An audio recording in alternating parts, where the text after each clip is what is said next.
ആടുജീവിതം കാണാൻ പോകുന്നേ ഉള്ളൂ. സോ നിങ്ങൾ വിചാരിക്കുക ആടുജീവിതത്തിൻ്റെ വിശേഷങ്ങളായിരിക്കുന്നു. തീർച്ചയായും എല്ലാവരും ഇന്ന് റിലീസായിട്ടുണ്ട്. ഭയങ്കരധികം ടിക്കറ്റൊക്കെ ബുക്ക് ചെയ്തിട്ടുണ്ട്. ഞാൻ സെക്കൻഡ് ഷോയ്ക്കാണ് ബുക്ക് ചെയ്തിരിക്കുന്നത്. അപ്പോൾ നമ്മൾ ഇന്ന് സംസാരിക്കാൻ പോകുന്നത് OTT റിലീസായിട്ട് ഞാൻ ഏറ്റവും കൂടുതൽ കാത്തിരുന്ന ഒരു സിനിമയായിരുന്നു ലവർ എന്നുള്ളൊരു മൂവി. അപ്പോൾ അത് റിലീസായിട്ടുണ്ടായിരുന്നു. കഴിഞ്ഞ ദിവസം കണ്ടിരുന്നു. ഒരു ഗംഭീര സിനിമ, എനിക്ക് വളരെയധികം ഇഷ്ടപ്പെട്ടു. സിനിമ ഒരു ടോക്സിക് റിലേഷൻഷിപ്പിനെ കുറിച്ച് ആണ് സിനിമ സംസാരിക്കുന്നത്. നമ്മുടെ അറിയാം മണികണ്ഠനാണ് സിനിമയുടെ ലീഡ് ചെയ്തിരിക്കുന്നത്. സോ എനിക്ക് തോന്നുന്നത് ഇതൊരു വെൽ റിട്ടൺ മൂവിയാണ്. ആ ഒരു വെൽ റിട്ടൺ ക്യാരക്ടേഴ്സാണ് മൊത്തം. ആ ഒരു ക്യാരക്ടേഴ്സിനെ നന്നായി തന്നെ അവർ ചെയ്തിട്ടുണ്ട്. മണികണ്ഠൻ എടുത്തു പറയണം, ആ ക്യാരക്ടർ അരുൺ എന്നുള്ള ക്യാരക്ടറിനുടെ ഡിഫറെൻറ്റ് ഡയമെൻഷൻസ് അല്ലെങ്കിൽ ഡിഫറെൻറ്റ് ഷെയ്ഡ്സ് ഓഫ് ഇമോഷൻസ് നല്ല രീതിയിൽ പുള്ളി ചെയ്തു വെച്ചിട്ടുണ്ട്. പുള്ളി നമുക്കറിയാം ജെയ്മീമിലൊക്കെ ഒരു ഗംഭീര പെർഫോമൻസ് ആയിരുന്നു. അതിനുശേഷം വളരെ നല്ല പെർഫോമൻസ് ഗുഡ് നൈറ്റ് എന്ന സിനിമയിൽ നമ്മൾ കണ്ട മോഹനേക്കാൾ കംപ്ലീറ്റ്ലി എൻ്റയർലി ഡിഫറെൻ്റ് ആയിട്ടുള്ള ഡിഫറെൻറ്റ് വേരിയേഷൻസ് എമോഷൻസ് കാണിക്കുന്ന ഒരു ഗംഭീര ക്യാരക്ടറാണ് ലവറിലൂടെ നമ്മുടെ മണികണ്ഠൻ ചെയ്തു വെച്ചിരിക്കുന്നത്. അതിൻ്റെ ഹീറോയിൻ ആയാലും മദൻ എന്ന ക്യാരക്ടർ ചെയ്തതായാലും എല്ലാവരും ഒരു ഗംഭീരമായിരുന്നു.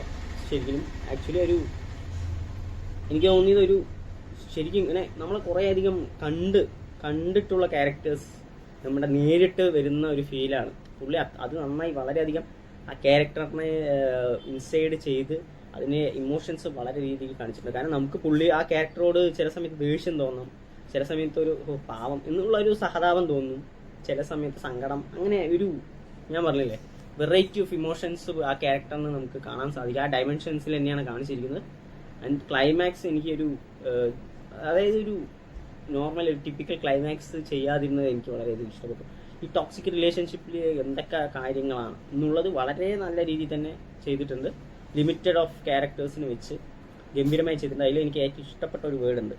ആക്ച്വലി മണികണ്ഠൻ എന്ന ആ ക്യാരക്ടർ അരുൺ എന്നുള്ള ക്യാരക്ടർ സുഹേൽ എന്നുള്ള ഒരു ഫ്രണ്ടിൻ്റെ അടുത്ത് പറയുന്നുണ്ട്, നമ്മൾ ആ ഫ്രീഡം കൊടുത്തിട്ടുണ്ട് എന്ന് പറയുമ്പോൾ നമ്മൾ എന്തിനാണ് അവർക്കൊരു ഫ്രീഡം കൊടുക്കുന്നത്? നമ്മുടെ ഫ്രീഡം നമ്മുടെ കയ്യിൽ, അവൻ്റെ ഫ്രീഡം അവൻ്റെ കയ്യിൽ എന്നുള്ള. എനിക്ക് ആ ഡയലോഗ് വളരെ സ്ട്രൈക്കിംഗ് ആയൊരു ഡയലോഗാണ്. അതുകൊണ്ടാണ് ഞാനിപ്പോൾ അത് പറഞ്ഞത്. കാരണം നമ്മൾ ചിലരെങ്കിലും ഇതായിട്ട് ഞാൻ അത്യാവശ്യം ഫ്രീഡം കൊടുക്കാറുണ്ടല്ലോ എൻ്റെ ലവറിന് എന്ന് പറയുന്നവരോട് പറയാനുള്ള ഒരു കാര്യം കൂടിയാണ്. അവരുടെ ഫ്രീഡം നമ്മുടെ കയ്യിലല്ല. സോ